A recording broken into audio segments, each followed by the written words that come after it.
जी हाँ, दोस्तों आज के इस वीडियो के माध्यम से बात करेंगे MP college admissions BA, BCom, BSc, BLLB, UG के सेकंड राउंड की एडमिशन फीस हमें कैसे भरनी है, इसके बारे में बात करेंगे। साथ ही यहाँ पर हम देखेंगे कि हमें अपने सब्जेक्ट सिलेक्ट कैसे करने हैं। यानी कि दोस्तों आप सभी को पता है कि सेकंड राउंड की हमारी मेरिट लिस्ट आ चुकी है, जिसके एडमिशन्स ई-प्रीवियस हायर एजुकेशन के माध्यम से जो काउंसलिंग चली है, उसका सेकंड राउंड है जो कि 24 जून को आ चुका है। मेरिट लिस्ट आ चुकी है, लेकिन जब हमारा नाम आ जाता है, तो हमें अपनी फीस को भरना पड़ता है। अब फीस कैसे भरेंगे, वो मैं आपको बताऊँगा इस वीडियो के माध्यम से और साथ ही सब्जेक्ट सिलेक्ट के बारे में देखेंगे। तो सबसे पहले आपको इसकी ऑफिशियल वेबसाइट पर आ जाना है, ठीक है? जैसे इसकी ऑफिशियल वेबसाइट पर आओगे आप, यहाँ पर आपको दोस्तों लॉगिन का एक बटन दिखाई देगा, यहाँ पर स्टूडेंट का एक ऑप्शंस आएगा, स्टूडेंट वाले ऑप्शंस पर क्लिक कर देना है।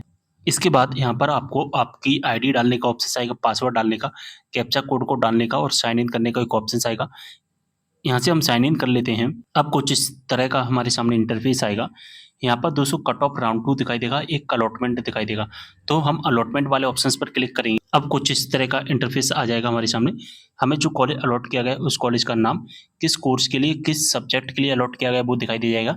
हमारी कितनी परसेंट है, वो दिखाई दी जाएगी, हमारी रैंक दिखाई दी जाएगी। अब हमें क्या करना होगा, हमें अपना अलॉटमेंट लेटर डाउनलोड करना है। जब तक हम अपना अलॉटमेंट लेटर डाउनलोड नहीं करेंगे, हम अपनी फीस को सबमिट नहीं कर पाएँगे, ठीक है? अगर आपने अलॉटमेंट लेटर डाउनलोड कर लिया है, तो आपको इस तरह का इंटरफेस नहीं दिखाई देगा। आपको डायरेक्ट स्कॉलरशिप सिलेक्ट करने का ऑप्शंस आ जाएगा। लेकिन हम अपना अलॉटमेंट लेटर डाउनलोड करके सारी प्रोसेस मैं आपको बताऊँगा। यहाँ पर सम चेक मार्क कर देना है, स्वीकृत करें पर क्लिक करना। अब आपके पास एक ओटीपी आया होगा, ओटीपी डाल देना। यहाँ से वेरीफाई ओटीपी पर क्लिक कर देना है। इसके बाद OTP is verified successfully, okay पर क्लिक कर देना है। अब कुछ इस तरह का इंटरफेस आएगा। यहाँ पर अप्लाइड स्कॉलरशिप दिखाई देगा। अगर आपने अलॉटमेंट लेटर डाउनलोड कर लिया है, तो डायरेक्टली आपको इस तरह का इंटरफेस दिखाई देगा। अगर आपने अलॉटमेंट लेटर डाउनलोड नहीं किया है, तो आपको सबसे पहले अलॉटमेंट लेटर डाउनलोड करना होता है। यहाँ से हम अपनी स्कॉलरशिप सेलेक्ट करेंगे। तो आप इनमें से जो 4 स्कॉलरशिप दिख रही हैं, उनमें से ही आप किसी योजना का लाभ ले सकते हैं। जैसे कि देख पा रहे हैं, सबसे पहले मुख्यमंत्री मेधावी विद्यार्थी योजना दिख रहा है। तो मेधावी विद्यार्थी योजना का कब लाभ मिलेगा? जब आपकी एमपी बोर्ड में 70% से ज़्यादा है, तभी आप इस योजना का लाभ ले सकते हैं। और अगर आपने सीबीएसई बोर्ड से किया है, तो आपकी 85% होनी चाहिए 12वीं क्लास में, तभी आप इस योजना का लाभ ले सकते हैं। ठीक है? जैसे हमने मेधावी विद्यार्थी योजना को सिलेक्ट किया, तो हमारी 70% से कम है, इसलिए हम इस योजना का लाभ नहीं ले पा रहे हैं। और यहाँ पर एक मैसेज भी आ जाएगा, जो कि कुछ इस तरह से दिखाई देगा आपको। अगर आप संबल योजना को सिलेक्ट करेंगे, तो संबल योजना को सिलेक्ट करने के लिए यहाँ पर एक डिस्क्रिप्शन पूछेगा। डिस्क्रिप्शन में आपको क्या लिखना है कि आप इस योजना को लाभ क्यों लेना चाहते हैं, और डिस्क्रिप्शन में क्या लिखना है, इसके बारे में डिटेल वीडियो मैंने अलग से बना दिया है। उसका लिंक डिस्क्रिप्शन बॉक्स में मिल जाएगा, या आपको मेरी प्लेलिस्ट में मिल जाएगा, जो कि मैंने प्लेलिस्ट तैयार कर दी है एमपी, यूजी, पीजी के नाम से। उस प्लेलिस्ट को देख सकते हैं। इसके बाद यहाँ पर संबल कार्ड आपको लगाना पड़ेगा, ठीक है?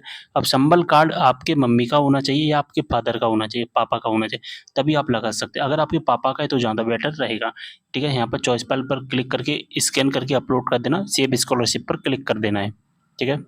जैसे ही आप सेव करोगे, तो आपका जो स्कॉलरशिप का फॉर्म वेरीफाई होने के लिए कॉलेज में चला जाएगा, ठीक है? लिख कर भी आ जाएगा कि आपका फॉर्म वेरिफिकेशन होने के लिए कॉलेज में गया है, यानी कि अ, आपको पेंडिंग बोलेगा या वेटिंग करने का एक ऑप्शन आ जाएगा, ठीक है? इस 1-2 दिन में कॉलेज से जैसे ही अप्रूव हो जाएगा, अप्रूव होने के बाद में आपको दिखाई देगा योर रिक्वेस्ट इज़ अप्रूव्ड, और जैसे ही आपकी रिक्वेस्ट अप्रूव हो जाएगी, फिर आपको जो कि सब्जेक्ट सेलेक्ट करने के ऑप्शंस आ जाएँगे।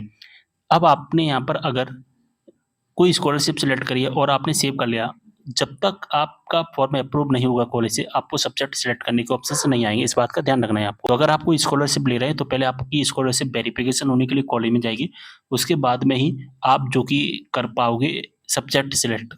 एक बात और ध्यान रखना कि आप अगर मुख्यमंत्री मेधावी विद्यार्थी योजना या जन कल्याण शिक्षा प्रोत्साहन योजना का लाभ लेते हैं, तो फिर जो पीएमएस स्कॉलरशिप मिलती है, पोस्ट मैट्रिक स्कॉलरशिप, उस स्कॉलरशिप का लाभ नहीं ले पाओगे।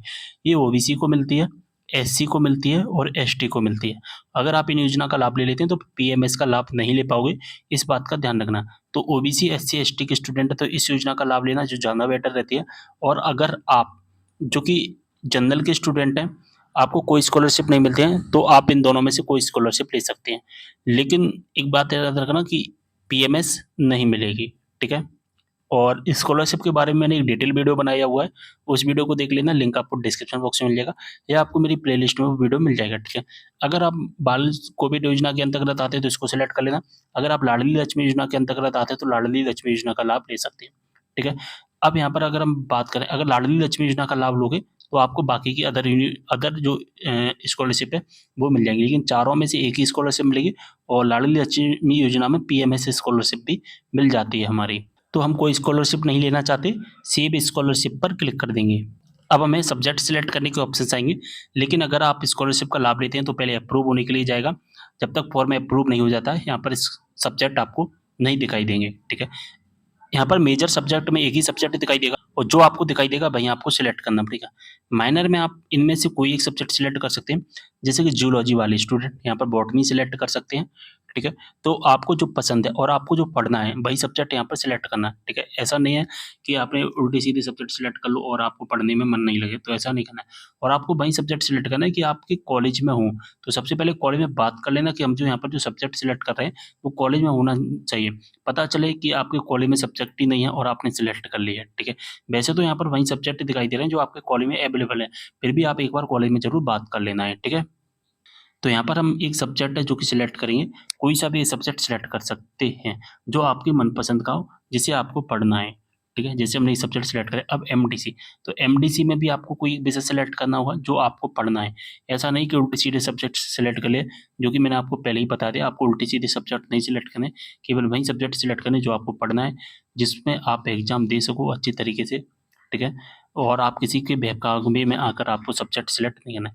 वोकेशनल यानी कि व्यावसायिक सब्जेक्ट होते हैं, तो आपको यहाँ पर सब्जेक्ट सिलेक्ट करने पड़ेंगे और ये वो सब्जेक्ट होते हैं जो आपके मेन सब्जेक्ट से डिफरेंट होते हैं। जैसे कि पीसीएम होता है, फिजिक्स, केमिस्ट्री, मैथ, ये हमारा मेन सब्जेक्ट हो गया। और मेन सब्जेक्ट के अलावा जो सब्जेक्ट होते हैं, एक हिंदी होता है, इंग्लिश होता है, एनवायरनमेंट होता है, ये बाय डिफ़ॉल्ट सिलेक्ट होते हैं, इनको हमें सिलेक्ट नहीं करना होता है। लेकिन यहाँ पर जो वोकेशनल सब्जेक्ट आया है, इस वोकेशनल सब्जेक्ट को हमें सिलेक्ट करना पड़ेगा। ये व्यावसायिक पाठ्यक्रम होते हैं।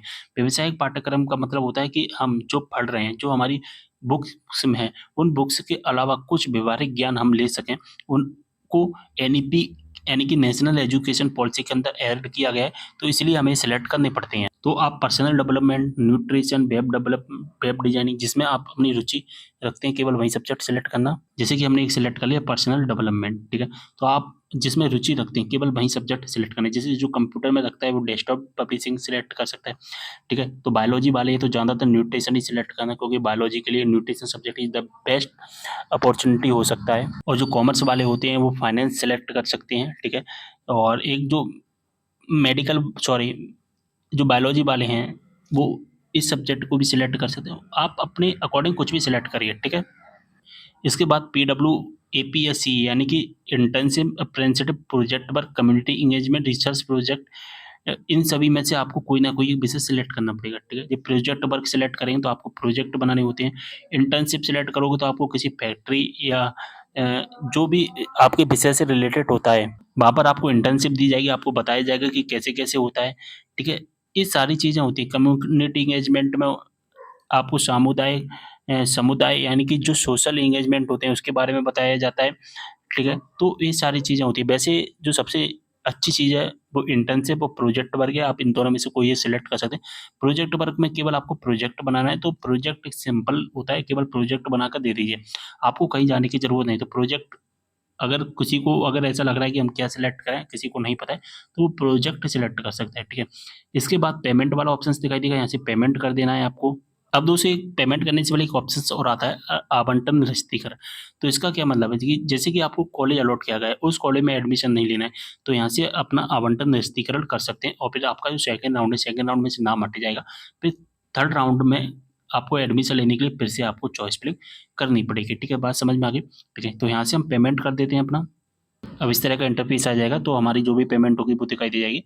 तो यहाँ पर दिख रहा है हमारी एडमिशन फी 5,994 और यहाँ पर एनरोलमेंट फीस 750 है। तो अभी हमें केवल फर्स्ट इंस्टॉलमेंट ही सबमिट करना है जो कि 5,000 रुपये है और हमारा जो एनरोलमेंट चार्ज है वो हमें सबमिट करना होता है।